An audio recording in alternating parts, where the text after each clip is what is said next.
ایک بار حضرت لیا کو آنے میں دیر ہو گئی تو قسم کھا لی کہ میں لیا کو 100 کوڑے ماروں گا.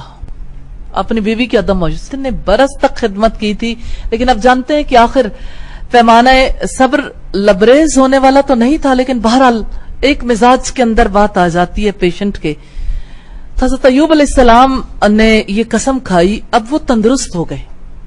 اب قسم پوری کرنے کا وقت آیا تو اس عورت کا جو حسن سلوک تھا، اس کا جو صبر تھا، اس کی خدمت گزاری تھی، اللہ اس کا کیسا قدردان تھا. اللہ تعالیٰ نے فرمایا کہ ایوب 100 تنکے لے لو، ایک مٹھی بھر کے تنکوں کی لے لو اور ہلکا سا لگا دو، تمہاری قسم پوری ہو جائے گی. یعنی قسم پوری ہو جائے گی. اس عورت کو بھی بچا لیا اور دوسری طرف قسم بھی پوری کروا دی. کتنی سچی بات ہے. اللہ تعالیٰ نے فرمایا وَمَن يَتَّقِ اللَّهَ يَجْعَل لَّهُ مَخْرَجًا، جو کوئی اللہ سے ڈرتا ہے اللہ اس کے لیے مشکلات سے نکلنے کا راستہ بنا دیتا ہے. اور جو کوئی اللہ سے ڈرتا ہے، اللہ تعالیٰ نے فرمایا اللہ تعالیٰ اس کے لیے اس کے کام میں آسانیاں پیدا کر دیتا. تو یہ اللہ کا ڈر ہے اور اپنے معاملات اللہ کے حوالے کرنا، اللہ تعالیٰ اس کے لیے خود رحمتیں پیدا کر دیتا ہے. تو یوں حضرت لیا کی زندگی سب کے لیے مثال بن گئی. پھر اب دیکھیے حضرت خدیجہ کو. حضرت خدیجہ کتنی مالدار خاتون تھیں کہ باپ ایک یتیم لڑکے کے ساتھ شادی نہیں کرنا چاہتا تھا. گرچہ لڑکے کی عمر 25 سال ہے اور بیٹی کی عمر 40 برس ہے، لیکن بیٹی مالدار ہے اور باپ چاہتا ہے کہ کسی مالدار سے عقد کر دوں.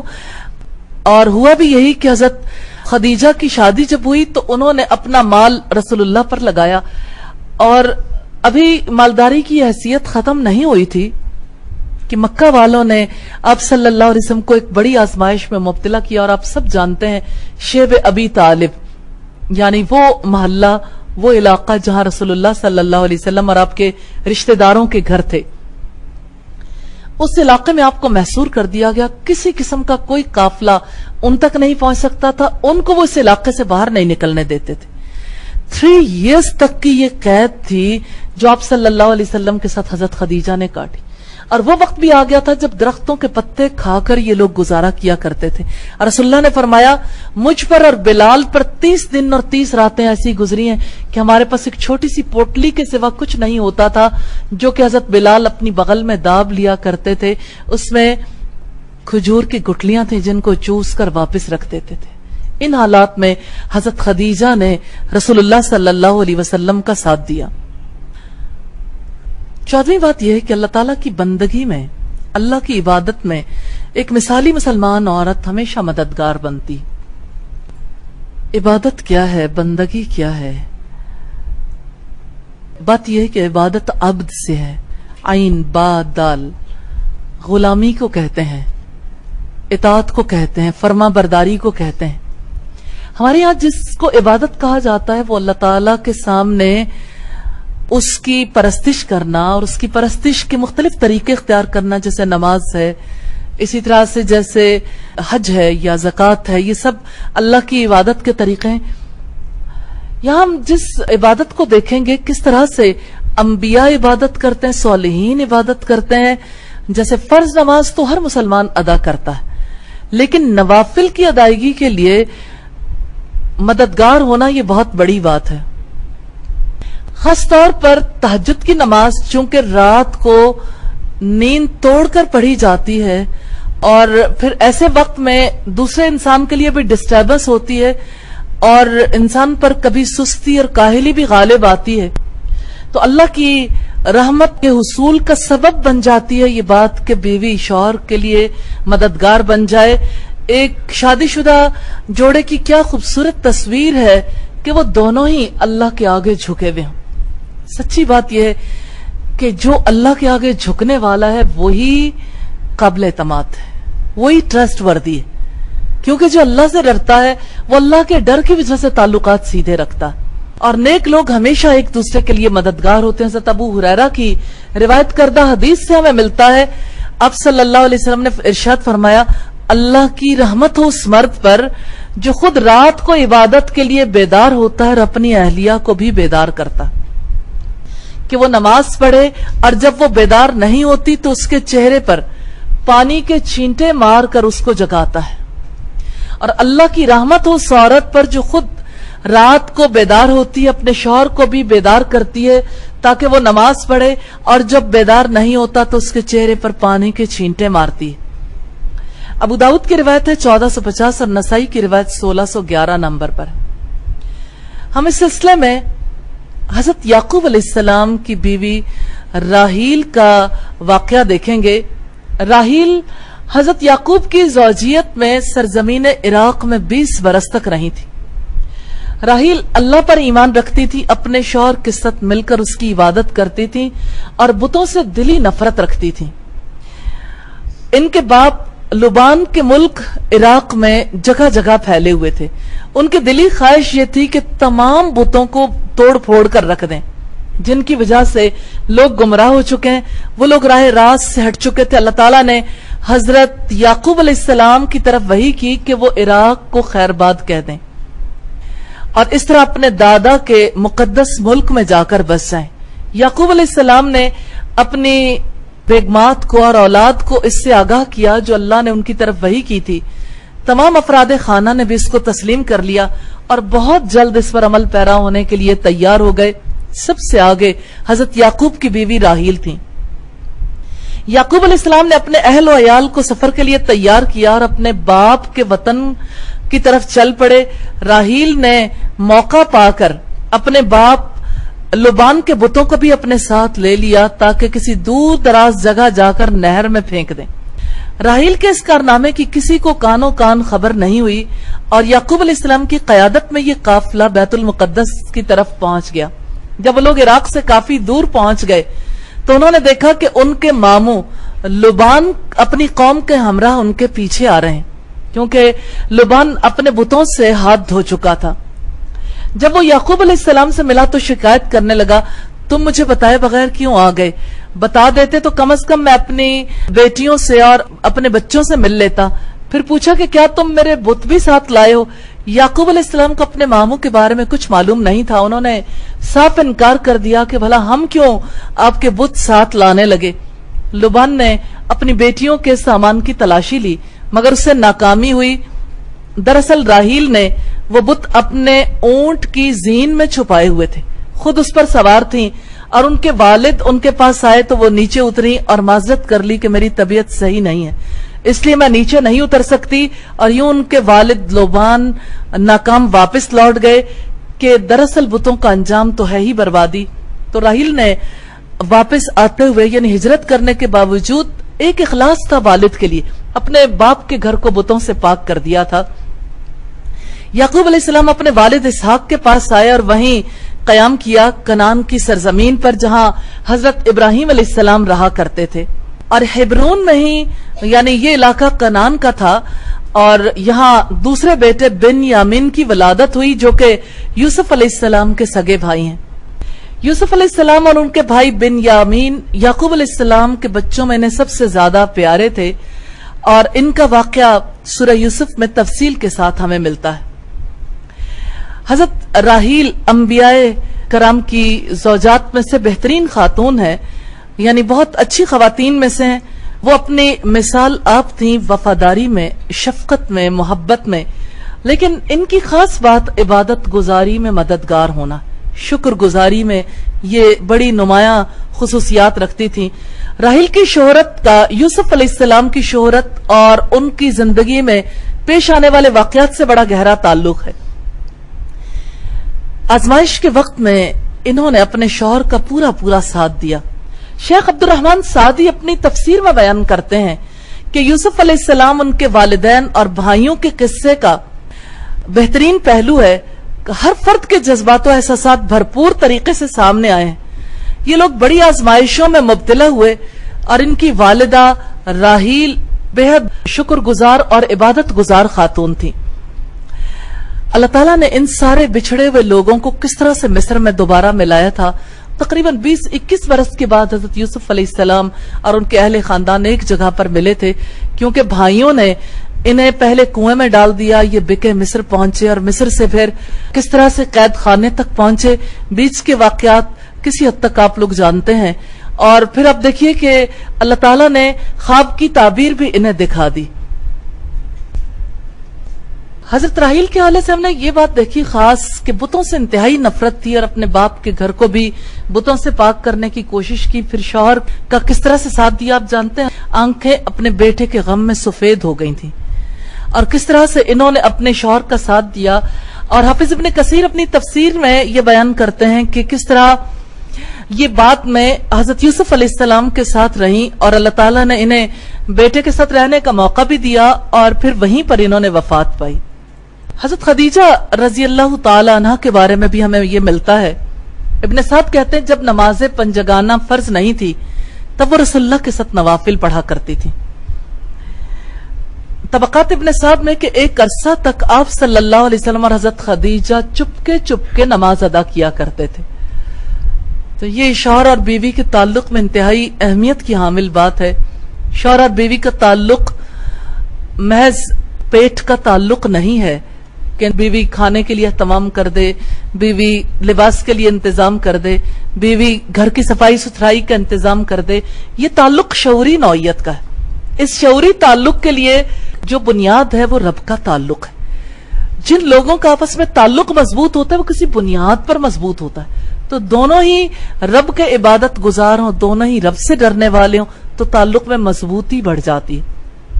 15ویں خصوصیت یہ ہے کہ ہمیشہ مثالی عورت اپنے شوہر کو نیکیوں کی رغبت دلاتی ہے اور انفاق فی سبیل اللہ کے لیے ابھارتی. عام نیکیوں کے لیے رغبت دلانا تو آسان ہے لیکن مال خرچ کرنے میں ترغیب دلانا یہ تھوڑا سا عورت کے لیے مشکل ہوتا, کیونکہ عمومی طور پر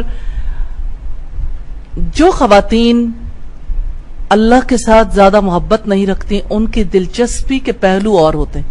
دلچسپی کے پہلو لباس ہو سکتا ہے, جیولری ہو سکتی ہے, مال کمانا ہو سکتا ہے, بچانا ہو سکتا ہے, جمع کرنا ہو سکتا ہے, یا اسی طرح سے مال کو بے جا خرچ کرنا ہو سکتا ہے. لیکن مال کو اللہ کی راہ میں خرچ کرنا تو اسی خاتون کی سمجھ میں آتا ہے جو عورت اللہ سے بے پناہ محبت رکھنے والی ہو. ایک سچی مومنہ عورت ہمیشہ اپنے شوہر کو بھلائیوں پر آمادہ کرتی, یہی بات اس کے لیے بھلائیوں میں اضافے کا سبب بنتی ہے. اور اس بارے میں ام دہدہ کا نام بڑا روشن ہے جنہوں نے اپنے شوہر کو انفاق فی سبیل اللہ پر بہت زیادہ ابھارا تھا اور کس طرح سے ان کی نیکی میں ان کا بھرپور ساتھ دیا تھا.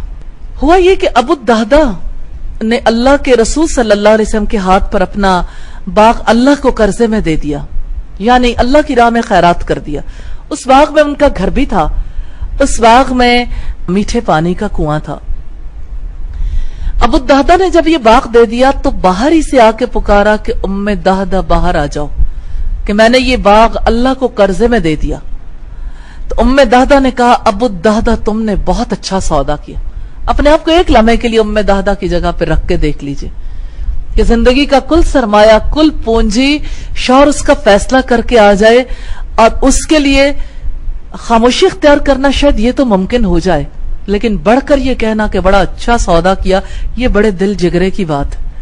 اور یقیناً علم کے بغیر, شعور کے بغیر, پوری سمجھ کے بغیر, حکمت اور فہم کے بغیر ایسی بات کرنا ممکن نہیں ہوتا. تو ام دہدہ نے یہ کہا تھا, جب ابو دہدہ نے کہا کہ میں نے یہ باغ اللہ کی راہ میں دے دیا اس امید پر کہ مجھے اس کے بدلے میں جنت میں کھجوروں کے خوشے ملیں گے, تو کہنے لگی واہ کیا نفع بخش سودا ہے کہ میرے شوہر نے کتنا زبردست سودا کیا, کیا ہی نفع بخش خریداری ہے. رسول اللہ نے اس واقعے پر ارشاد فرمایا ابو دہدہ کے لیے جنت میں کتنے ہی زیادہ خوشیں, یعنی جتنا کچھ اس نے دیا اس سے کئی گنا زیادہ. آپ صلی اللہ علیہ وسلم نے یہ فقرہ بار بار دہرایا. ابن حبان, مسند احمد اور مستدرک حاکم کی روایت. 16ویں خصوصیت یہ ہے کہ شوہر کے پہلو بپہلو ایسی عورت کھڑی ہوتی ہے اور اس کو مناسب مشورے دیتی ہے جس کو اللہ تعالیٰ نے نیکی اور صالحیت کے اعزاز سے نوازا. اللہ تعالیٰ نے جو طریقہ کار اس زمین پر زندگی بسر کرنے کا بتایا اور اس کی ترقی کا جو راز بتایا, اس میں مرد اور عورت دونوں ہی انسانی تہذیب کی تعمیر میں اور اس کی ترقی میں نمایاں کردار ادا کریں گے. اس سلسلے میں نہ مرد عورت سے بے نیاز ہو سکتا ہے, نہ عورت مرد سے بے نیاز ہو سکتی ہے. لہذا دونوں کو ایک دوسرے کے ساتھ تعاون کرنا چاہیے. اسلام اس بات کی تائید کرتا ہے کہ مرد اور عورت کو ایک دوسرے کے ساتھ معاونت کرنی چاہیے. اس سلسلے میں حضرت ہاجرہ کا نام سر فہرست ہے. جب حضرت ابراہیم علیہ السلام حضرت ہاجرہ کو لے کر بے آب و گیا وادی میں گئے، اس موقع پر انہوں نے ایک پانی کی مشک کر چھوٹی سی کھجوروں کی پوٹلی ان کے حوالے کی. وہ علاقہ کیسا تھا؟ ہو کا عالم، ایسی تنہائی اور سناٹا کہ نہ کسی پرندے کی آواز ہے نہ کسی جانور کی آواز ہے، کیونکہ جہاں پانی نہ ہو وہاں جاندار بسا نہیں کرتے. ایسے میں جب ننھے بچے کے ساتھ حضرت ہاجرہ تنہا رہ گئیں اور حضرت ابراہیم علیہ السلام انہیں وہاں چھوڑ کر جانے لگے، پیچھے آ گئیں، کہنے لگیں، جب بالکل نظروں سے اوجھل ہونے لگے تو بھاگی بھی آئیں اور پوچھا، مجھے کس کے حکم سے یہاں چھوڑے جا رہے؟ اس پر حضرت ابراہیم علیہ السلام خاموش ہو گئے. حضرت ہاجرہ نے پھر پوچھا، کس کے حکم سے چھوڑے جا رہے ہو؟ حضرت ابراہیم علیہ السلام جب خاموش رہے تو انہوں نے کہا، کیا اللہ کے حکم سے؟ تو انہوں نے سر ہلا دیا. اس پر حضرت ہاجرہ نے کہا، تاریخ میں ایسے الفاظ سنہرے حروف سے لکھے جانے کے قابل ہیں، اور حقیقت یہ ہے کہ یہ ایسے الفاظ ہیں جو سب کے لیے نمونہ ہے. حضرت ہاجرہ نے کہا تھا، لا یضیعن اللہ ابدا، پھر اللہ ہمیں کبھی بھی ضائع نہیں کرے گا. سچی روایات ہمیں یہ بتاتی ہیں کہ سیدہ ہاجرہ کے مشکیزے کا پانی ختم ہو گیا، ان کے جگر گوشے کو پیاس محسوس ہوئی. انہوں نے ادھر ادھر پانی تلاش کیا مگر پانی کہیں نہیں پایا، اور قریب تھا کہ بچے کے دکھ کی وجہ سے ان کا جگر چھلنی ہو جاتا. ایک جانب انہیں مقام بلند دکھائی دیا، یہ صفا نامی پہاڑ تھا. اس پہاڑ پر چڑھ کر انہوں نے ادھر ادھر نگاہ دوڑائی لیکن کچھ بھی نظر نہیں آیا. پھر ایک اور بلند مقام پایا جس کا نام مروہ تھا، اور پھر وہ ایک پہاڑی سے دوسری پہاڑی پہ بھاگتی بھی گئیں، دوسری پہاڑی سے پہلی پہاڑی کی طرف آئیں. 7 چکر انہوں نے کاٹے، حتیٰ کہ دوبارہ یہ واپس مروہ پہاڑی پہ پہنچ گئیں. انہوں نے ایک عجیب و غریب آواز سنی، اپنے آپ سے ہی بات کرنے لگی، میں نے کچھ سنا ہے، کیا کوئی مدد کا سامان ہے؟ جانتی تھی یہاں کوئی نہیں بستا، کوئی مددگار نہیں ہے. انہوں نے اپنی نگاہوں سے دیکھا، ایک بڑے درخت کے نیچے ایک آدمی کو بچے کے سر کے پاس کھڑے دیکھا. وہ ابھی قریب بھی نہیں آئی تھی کہ اس نے اپنی ایڑی کو زمین پر زور سے دے مارا. دیکھتے ہی دیکھتے چشمے کا پانی جاری ہو گیا. انہوں نے اپنے بیٹے کو بھی پانی پلایا اور اس پانی کو اکٹھا بھی کرنا شروع کر دیا. اور سچی بات یہ ہے کہ چشمے کا وہ پانی جسے آج ہم زمزم کے نام سے جانتے ہیں، دراصل حضرت ہاجرہ کے توکل اور اللہ پر حسن ظن کا نتیجہ ہے. تو یہ حضرت ہاجرہ کی حیات کے بہترین پہلو ہیں. اور آپ دیکھیے کہ حضرت ہاجرہ نے کیسے اپنے بیٹے پر، اپنے شوہر پر اور اپنے ان حالات میں صبر کیا تھا. یہی وہ حالات و واقعات ہیں جن کی وجہ سے انہیں رسول اللہ کی جدہ ہونے کا اعزاز حاصل ہوا کہ رسول اللہ صلی اللہ علیہ وسلم انہی کی نسل سے پیدا ہوئے تھے. پھر آپ اس خاتون کو دیکھیے، شوہر کی مددگار ہے لیکن اتنا فہم رکھنے والی ہیں کہ قبیلہ جرہم کے لوگ جب آ کے حضرت ہاجرہ کے پاس یہ کہنے لگے کہ آپ ہمیں اجازت دیجئے کہ ہم اس جگہ پر پڑاؤ ڈال سکیں، رہائش اختیار کر لیں، تو حضرت ہاجرہ نے فوراً کہا، پانی پر میرا حق ہوگا. یہ وہ پہلا کانٹریکٹ ہے، پہلا معاہدہ ہے تاریخ انسانی میں جو ایک عورت کے ہاتھوں طے پایا. اور آپ جانتے ہیں اس عورت نے اپنے شوہر کی اللہ کی عبادت میں اللہ کے حکم کو پورا کرنے میں مدد کی تھی. اور یہی عورت ہے جس نے ایک شہر بسانے کا پہلا معاہدہ کیا، اسی شہر میں اللہ کا گھر ہے.